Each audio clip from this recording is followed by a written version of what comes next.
Shalom bien-aimés en Christ Jésus, nous voulons vous transmettre un message venant de la part du Seigneur concernant tous ces scandales qui bougent l'Église du Seigneur en général et l'Église du Congo en particulier.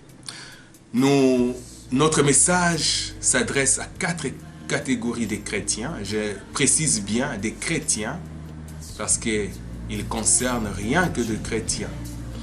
La première catégorie, nous adressons à ceux-là qui savent qu'ils sont réellement coupables de ces scandales. La Bible nous donne une recommandation. Nous nous référons à ce que l'apôtre Paul dit par rapport à son ministère.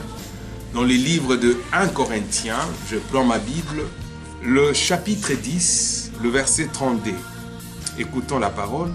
Mais que rien dans votre comportement ne soit une occasion de chute, ni pour les Juifs, ni pour le païen, ni pour les membres de l'Église de Dieu.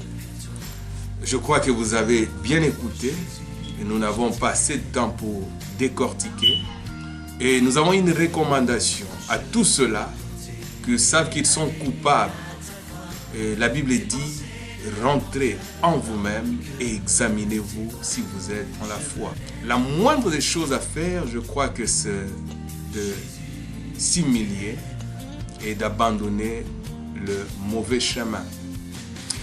Directement, nous passons à la deuxième catégorie, à ceux-là qui, en âme et conscience, savent qu'ils sont innocents dans la face du Seigneur et que les accusations, les preuves qu'on est en train de brandir, mais en vous-même, vous savez que ce sont des faux. Nous vous recommandons une chose de la part du Seigneur. Ne vous justifiez pas.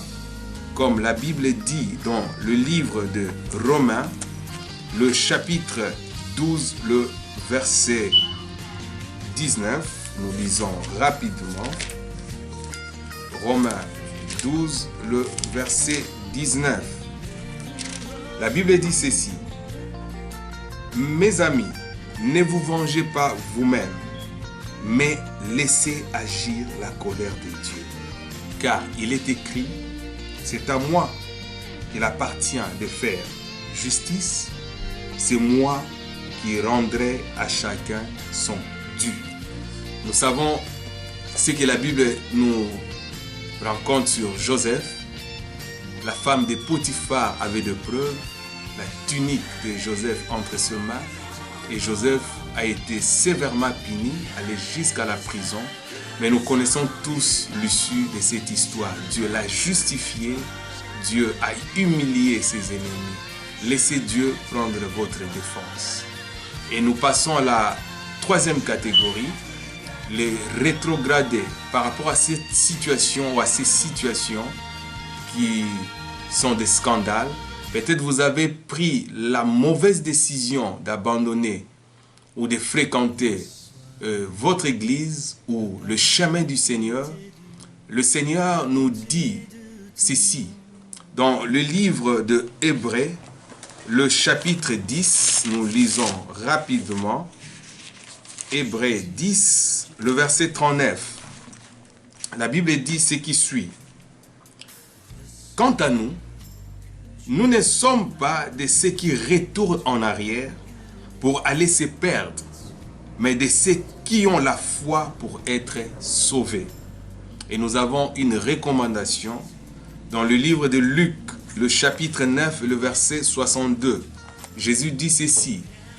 Quiconque met le met à la charrue et regarde en arrière, il n'est pas digne du royaume. Si vous avez abandonné les chemins du Seigneur à cause de ce scandale, il y a une question que nous vous posons. Est-ce un homme est-il mort pour vous? Si oui, vous avez raison d'abandonner ce chemin du Seigneur. Mais si vous savez que c'est le Seigneur Jésus qui est mort à la croix pour vous, bien-aimés, retournez sur ce chemin. Et enfin, pour terminer, la quatrième catégorie, c'est là que nous appelons les forts. La Bible dit une chose dans le livre de 1 Corinthiens, Vous voyez, nous sommes en train de lire la parole de Dieu. Nous ne disons pas ce que nous avons pensé, mais nous sommes en train de lire ce qui est écrit.